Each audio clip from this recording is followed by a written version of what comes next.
Граѓаните на Кочани уште еднаш да ја покажат хуманоста на дело, повикува Тоше Илиев од Кочани, кој што и годинава по пети пат го организира хуманитарниот концерт по патеките на Тоше.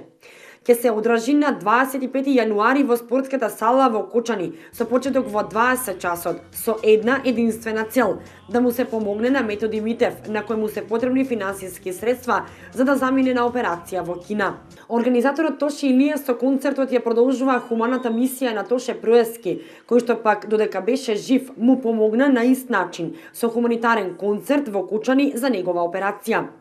Токму и затоа концертот се одржува секоја година на истиот датум, 25 јануари, на роденденот на Тоше Проески.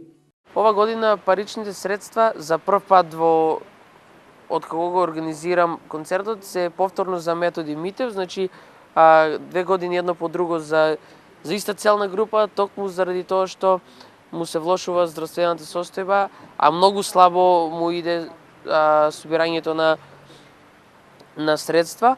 Еве оваа прилика ја користам да упатам јавна покана до сите сограѓани, сите хумани луѓе во градот па и пошироко да дојдат масовно на концертот. На концертот ќе настапат локални кочански групи, Кирилична подршка, Шекспир бенд и А Позитив и пејачите Славица Стојановска, Оливер Ставенков и Дејвид Стојков. А за оваа година позитивно на поканата на Тоше се одзвал и пејачот Тајзи, кој што пак ќе биде специјален гостин на вечерта. Ова е 5-та година поред на одржување на концертот. Претходните 4 беа организирани исто така за наши сограѓани на кои им беше неопходна помош.